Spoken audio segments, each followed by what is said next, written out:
बिस्मिल्लाहिर्रहमानिर्रहीम। मेरा नाम है बैरिस्टर मोहम्मद शहरोज़ इकबाल।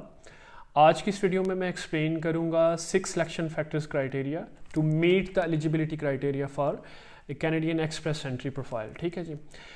देखें, दो चीज़ें होती हैं। एक CRS स्कोर होता है जिसको कम्प्रीहेंसिव रैंकिंग स्कोर बोलते हैं।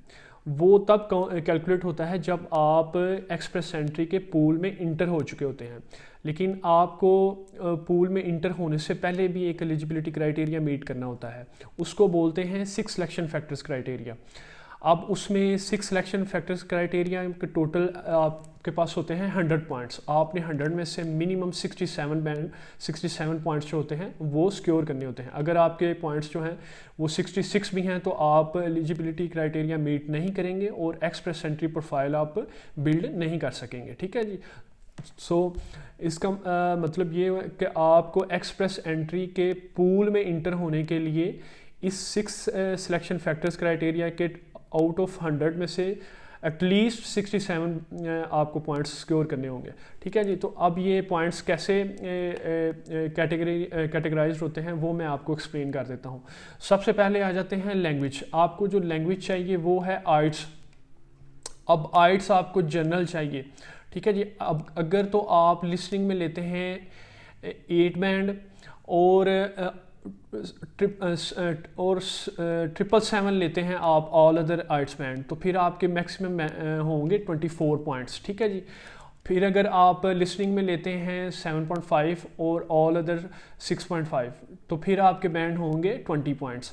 फिर अगर आप आइट्स में मिनिमम जो इसका क्राइटेरिया है वो 6 ईच लेते हैं तो आपको पॉइंट्स मिलेंगे 16। अगर आप आइट्स 6 से बिलो लेंगे तो आप एलिजिबल नहीं होंगे, आप इसकी लैंग्वेज क्राइटेरिया मीट नहीं करेंगे। ठीक है जी। फिर सेकंड पे आ जाते हैं एजुकेशनल पॉइंट्स। एजुकेशन में सबसे ज़्यादा जो पॉइंट्स हैं वो है PhD लेवल के, उसके 25 पॉइंट्स हैं। उसके नीचे आ जाते हैं मास्टर्स और प्रोफेशनल डिग्री के, उसके हैं 23 पॉइंट्स। ठीक है जी। फिर उससे नीचे आ जाते हैं आपका बैचलर 4 इयर्स हो या 3 इयर्स हो, उसके सेम है वो 21 पॉइंट्स हैं। ठीक है जी। फिर आपकी एसोसिएट डिग्री आ जाती है, उसके हैं 19 पॉइंट्स। ठीक है जी। फिर आ जाते हैं वर्क एक्सपीरियंस। अब जो वर्क एक्सपीरियंस है वो आपका स्किल्ड होना चाहिए, पेड होना चाहिए और जिस नॉक ऑक्यूपेशन में आप एक्सप्रेस एंट्री प्रोफाइल बिल्ड कर रहे हैं उसके रेलिवेंट होना चाहिए। और इसमें आपका जो वर्क एक्सपीरियंस है वो प्रीवियस 10 इयर्स में जो मैक्सिमम आपको नंबर मिल सकते हैं वो होंगे 6 इयर्स या इससे ज़्यादा का आपने वर्क एक्सपीरियंस किया है तो आपको मैक्सिमम 15 पॉइंट्स मिलेंगे। ठीक है जी। अब इसके बिलो जैसे 3 to 4 इयर्स का एक्सपीरियंस होगा तो आपको 3 to 4 इयर्स का एक्सपीरियंस होगा तो आपको 13 पॉइंट्स मिलेंगे। 2 to 3 इयर्स का होगा तो 11 पॉइंट्स मिलेंगे। 1 ईयर का एक्सपीरियंस होगा और फिर आपको 9 पॉइंट्स मिलेंगे। ठीक है जी। अब इसके बाद आ जाते हैं कि अरेंज्ड एम्प्लॉयमेंट। अरेंज्ड एम्प्लॉयमेंट से होता है कि जो आपने LIMA यानी कि लीमा जिसके नाम से जाना जाता है कनाडा में, उसकी स्पॉन्सर्ड आपके पास अरेंज्ड एम्प्लॉयमेंट यानी कि कनाडा की कोई जॉब ऑफर हो तो फिर आप 10 पॉइंट्स उसमें भी मीट कर सकते हैं। ठीक है कि जो कि पाकिस्तान में मेरे पास जो एप्लीकेंट्स आते हैं वो उनके लिए ज़्यादा एप्लीकेबल क्राइटेरिया नहीं है क्योंकि वो अरेंज करना जो है वो नियर टू इम्पॉसिबल हो जाता है। ठीक है जी। अब आ जाते हैं आपकी एज के पॉइंट्स। अब एज जो है अगर तो आपकी है 35 तक तो आपको मिलेंगे 12 पॉइंट्स। अगर आपकी एज जो है वो 35 से जैसे ही एक साल बढ़ती जाएगी तो आपका एक पॉइंट जो है वो गिरता जाएगा। ठीक है जी। यानी कि फ़र्ज़ करें आपकी 35 एज है तो आपको पॉइंट्स मिलेंगे 12। जैसे ही आपकी एज होगी 36 तो आपके पॉइंट से एक गिर जाएगा तो आपको पॉइंट मिल जाएंगे 11। ठीक है जी। तो इसका जो मैक्सिमम एज थ्रेश होल्ड है वो है 46। यानी कि 46 एज का जो बंदा है वो एक्सप्रेस एंट्री प्रोफाइल बिल्ड कर सकता है, लेकिन अगर उसकी जिस दिन इनविटेशन आता है उस दिन वो 46 से अबव हो जाता है तो वो एलिजिबिलिटी क्राइटेरिया से आउट हो जाएगा। ठीक है जी। फिर आ जाते हैं अडेप्टबिलिटी के पॉइंट्स। अडेप्टबिलिटी में चंद चीज़ें आ जाती हैं। फ़र्ज़ करें आप मैरिड हैं तो आपके स्पाउस के पॉइंट्स आ जाते हैं। अडेप्टबिलिटी के टोटल 10 पॉइंट्स होते हैं, लेकिन इसको भी उन्होंने सब कैटेगराइज किया होता है, जिसमें सबसे पहले आ जाते हैं अगर फ़र्ज़ करें आपके स्पाउस का जो है आइट्स 5 नो लेस दैन 4.5 है तो उसके भी आपको 5 पॉइंट्स मिल जाते हैं। अगर आपके स्पाउस की कोई 2 इयर्स की एजुकेशन है कनाडा में, तो उसके भी आपको 5 पॉइंट्स मिल जाते हैं।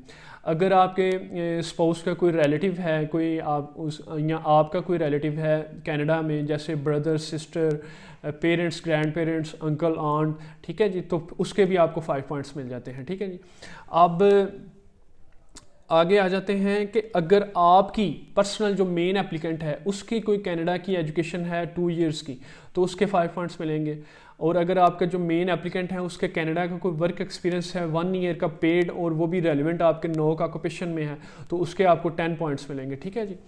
तो इसमें मैंने ये पॉइंट्स सारा कैटेगराइज बता दिया, जिसमें सबसे पहले जो चीज़ आई वो आइट्स आया, फिर उसके बाद आपकी एजुकेशन आई, फिर आपका वर्क एक्सपीरियंस आया, फिर आपकी अरेंज्ड एम्प्लॉयमेंट आई, और फिर आपकी अडेप्टबिलिटी आई। ठीक है जी।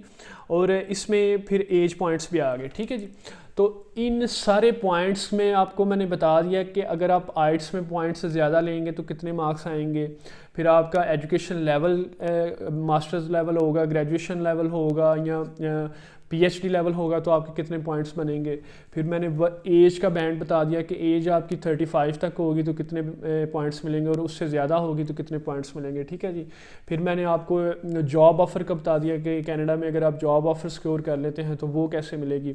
अब जैसे ही आप एक्सप्रेस एंट्री जो है अपनी प्रोफाइल बिल्ड करते हैं, उसके अंदर जॉब बैंक जो कनाडा की मार्केट प्लेस है उसकी आपको एक्सेस मिल जाती है, तो आपके जो हाई प्रोफेशन इन डिमांड होते हैं वो तो जॉब सिक्योर कर लेते हैं। ठीक है जी।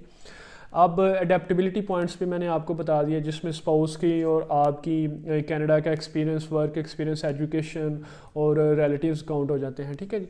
तो इन सारे पॉइंट्स में इसका मैं यूट्यूब डिस्क्रिप्शन में लिंक शामिल कर दूंगा, या आपने खुद कैलकुलेट करना है कि मैं मिनिमम 67 पॉइंट्स जो है वो सिक्योर कर रहा हूँ। अगर तो आप सिक्योर कर रहे हैं तो फिर आप कैनेडियन एक्सप्रेस एंट्री के पूल में इंटर हो रहे हैं। इसका मतलब हरगिज़ ये नहीं है कि आप जो है वो कैनेडियन एक्सप्रेस एंट्री जो है वो सिक्योर कर रहे हैं। उसके बाद यानी कि जब आप एंटर हो जाएंगे पूल में, उसके बाद आपकी CRS रैंकिंग स्कोर होगी। ठीक है जी। जो Canadian rankings comprehensive ranking score होगी, उसके तहत जो सबसे ज़्यादा पॉइंट्स होंगे वो उस बंदे का ड्रॉ निकलेगा। ठीक है जी।